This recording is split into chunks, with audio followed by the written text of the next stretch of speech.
call came at 6:47 in the morning. I remember the exact time because I'd been awake since 5, sitting in the dark kitchen of my sister-in-law's house in Phoenix with a cup of coffee I'd barely touched, and I watched the clock on the microwave flip from 6:46 to 6:47 when my phone buzzed on the table. It was the airline.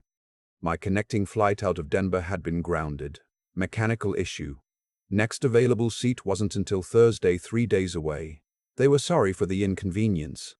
I sat there for a moment just staring at the steam rising off my coffee.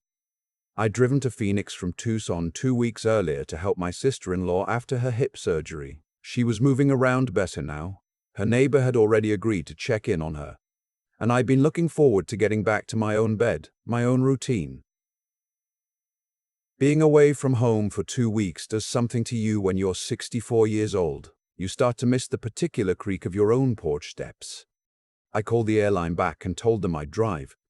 12 hours from Phoenix to home in Albuquerque with a stop. My sister-in-law tried to talk me out of it, said I was being stubborn, which she wasn't wrong about, but by 8 in the morning I had my bag in the back of my truck and I was pulling out of her driveway. I called home somewhere around noon just to check in. My son-in-law picked up on the 3rd ring. That was the first thing that fell off. My daughter and her husband had been staying at my house since mid-September. It was supposed to be temporary, 6 weeks, maybe 2 months at the outside. They'd sold their condo in Santa Fe and were waiting for a new build to be finished in the East Mountains. The builder had pushed the completion date back twice already, which nobody was happy about. But what could you do? I told them they were welcome to stay as long as they needed. That's what family does. My son-in-law's name is Spencer. He's 41, works in commercial insurance, has a handshake that's always slightly too firm, and a habit of finishing other people's sentences. I'd never fully warmed to him, if I'm honest, but my daughter loved him, and he'd always treated her well as far as I could see, so I kept my reservations to myself, the way a man my age learns to do. "Hey, just checking in," I said. "Flight got cancelled. I'm driving back. Should be home by 8 or 9 tonight." There was a pause, short but there. "Oh," he said, "tonight?" That's what I said. "Is everything all right?" "Yeah, of course. Just Melissa's out right now. She'll be sorry she missed your call." "That's fine. Just wanted to let you know I'm on my way." Another pause. "Then you know the road through Roswell can get dicey this time of year. Might be worth waiting till morning." I told him I'd driven worse roads in worse weather and I'd be fine. He said okay. Sounded like he wanted to say something else, and then said goodbye. I thought about that call for the next 100 miles. By the time I turned off I-25 and onto my street, it was just past 8:30 in the evening. The house was lit up, which wasn't unusual. What was unusual was the pickup truck parked in my driveway that I didn't recognize. An older Ford, dark blue with a trailer hitch and a dented rear quarter panel, and behind it, half pulled up onto the grass along the side of the house, a moving van. One of those big orange Penske trucks, the kind you rent by the day. I sat in my own truck for probably 30 seconds just looking at it. Then I got out. The front door was unlocked.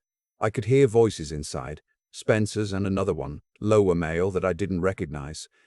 I walked through the entryway into the living room and stopped cold. The room was half empty. My reading chair was gone. The tall wooden bookshelf that had stood against the east wall since 1987 was gone. The side table my wife had refinished the summer before she got sick was gone. In their place were gaps and pale rectangles on the carpet where furniture had stood for decades. Spencer was standing in the middle of the room with a clipboard in his hands. There was another man I'd never seen before, heavy-set, 50s, work boots near the hallway. They both turned when I walked in. Spencer's face did something complicated, surprise, then something that tried to arrange itself into a smile, and didn't quite get there. "Hey," he said, "you made good time." I looked at the room. Then I looked at him. Then I looked at the room again. "Where," I said, "is my furniture?" He set the clipboard down on the floor and held his hands out, palms up, the way a man does when he's about to explain something he knows you're not going to like.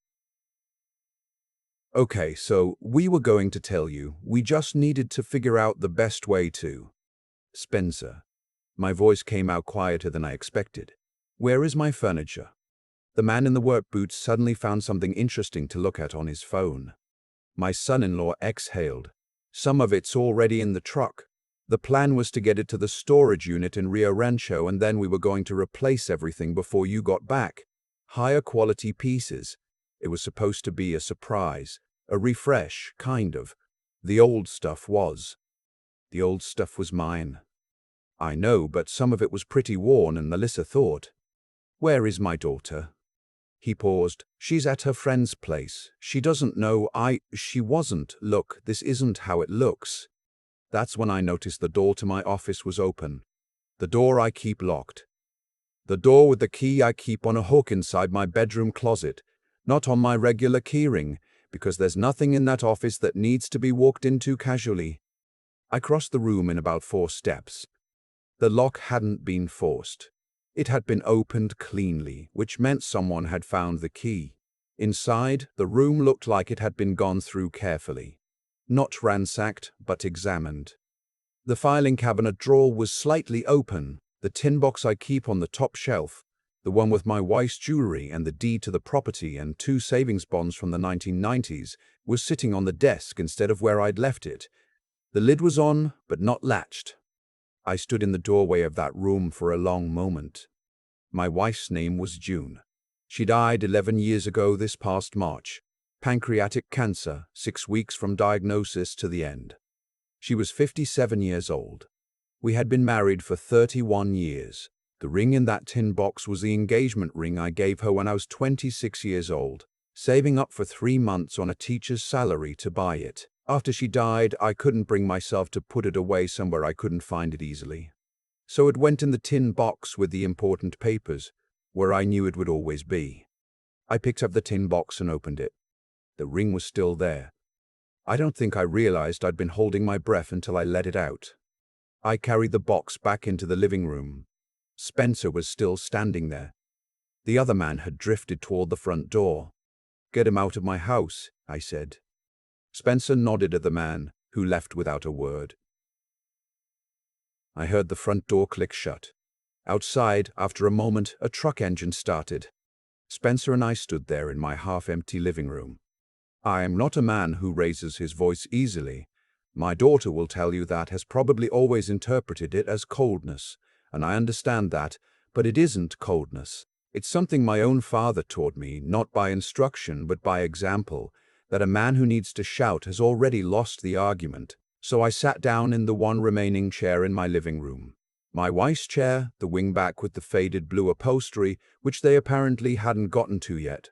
And I put the tin box on my knee, and I looked at my son-in-law and I said, "Start from the beginning." What came out over the next 20 minutes was this.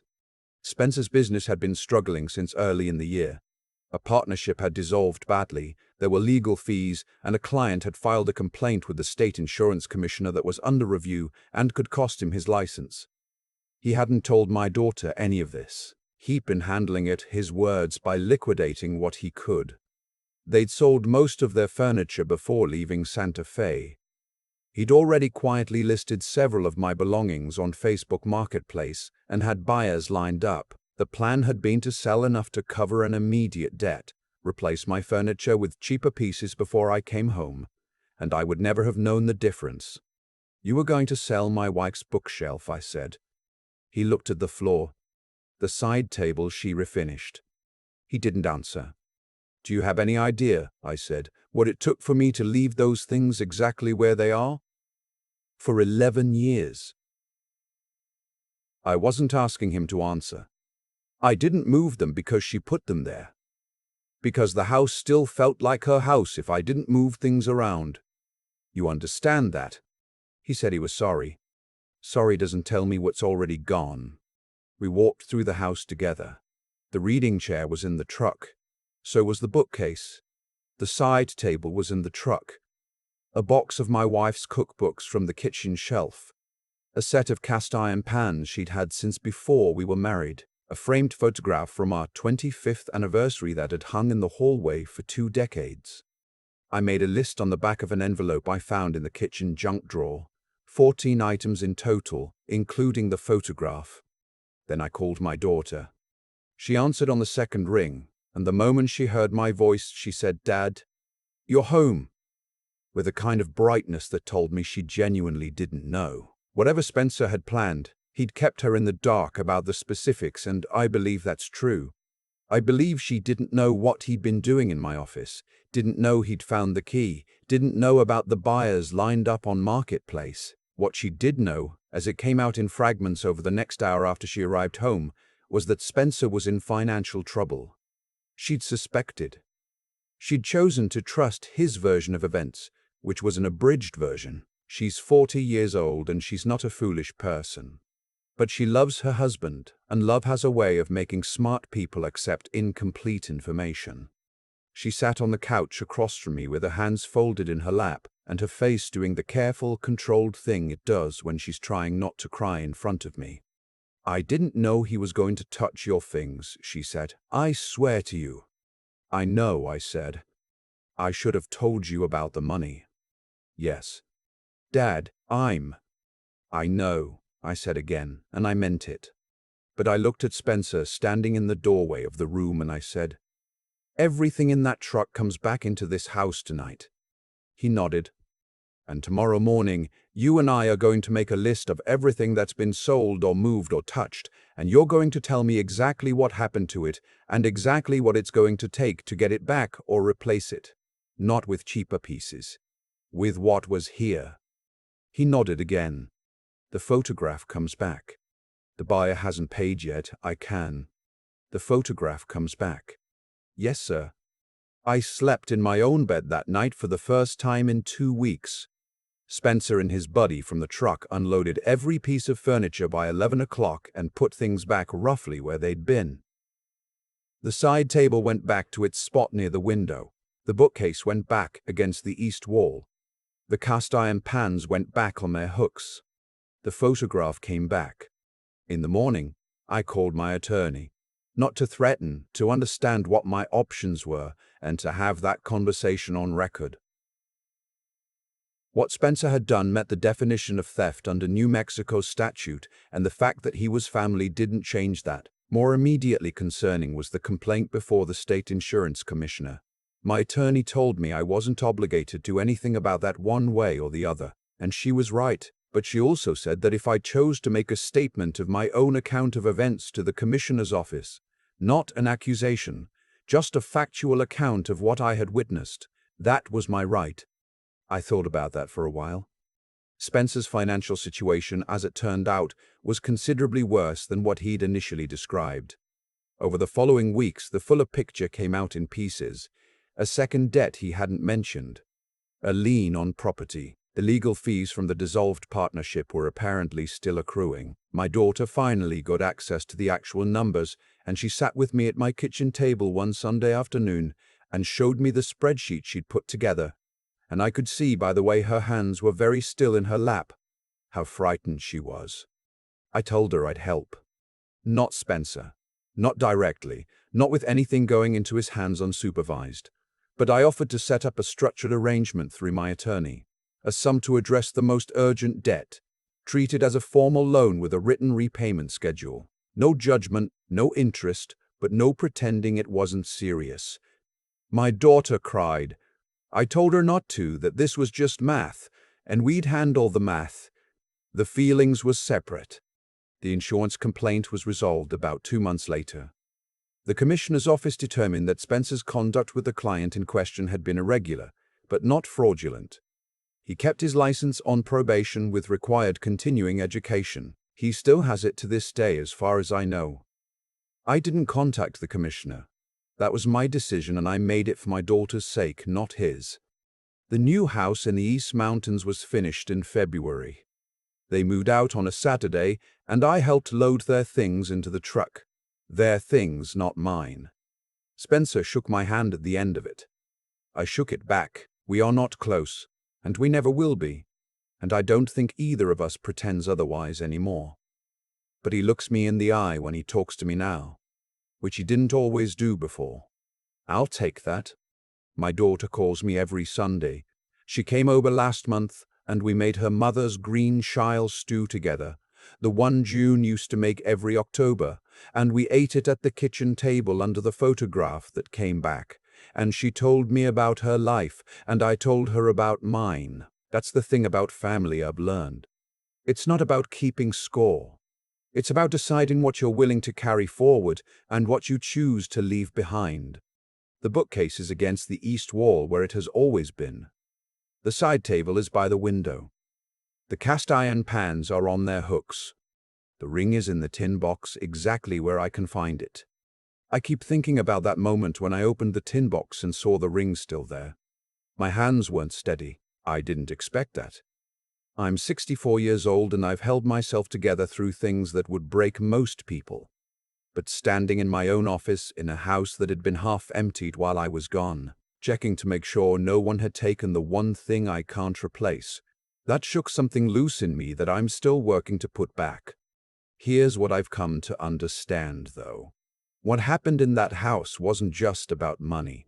Spencer was desperate, and desperate people make choices that reveal who they are when no one is supposed to be watching. He didn't expect me home until Thursday. He had a plan, and the plan required that I never know. That's not a financial problem. That's a character problem. The two are related, but they're not the same thing, and it matters to know the difference. I don't say that to condemn him. I say it because I had to look my daughter in the eye across my kitchen table and decide what kind of father I was going to be in that moment. The easy thing, the satisfying thing, would have been to let my anger make the decision for me, call the police, press charges, let the law handle it, and walk away clean. And I won't pretend that impulse wasn't there. It was there, but I sat with it, and I thought about Melissa, and I thought about what June would have said, and I decided that the right thing and the easy thing were two different roads, and I needed to be clear-eyed enough to tell them apart. That clarity, the ability to think straight when everything in you wants to react, that's not something you're born with. It's something you build slowly over a lifetime of choosing it when it's hard. I've made plenty of choices I'm not proud of. But I've also learned that the moments when your character actually gets tested are not the big ceremonial ones. They're the ones at 8:30 at night in a half-empty living room with a clipboard on the floor and your son-in-law's face going through 6 different expressions trying to find one that works. What I asked of Spencer wasn't easy either. I asked him to stand up straight and face what he'd done. Not just to me, but to my daughter, who'd been kept in the dark about their finances while he quietly unraveled everything they'd built. That takes something. It takes the willingness to stop running, to stop patching and rearranging and hoping no one notices. I don't know if he fully got there, but I watched him carry that bookcase back through my front door at 10 o'clock at night, and I watched him put it back against the east wall, and I thought, that's a start. Melissa called me last Sunday, same as she does every week. We talked for almost an hour. She's doing better. They're working through it. The house in the East Mountains is theirs now, and she's making it a home, and she sounds like herself again in a way she didn't for a while there. The ring is in the tin box. The photograph is back on the wall. Some things, once you've nearly lost them, you understand differently. Not better, exactly, just differently. With a weight you didn't give them before, and maybe that's enough.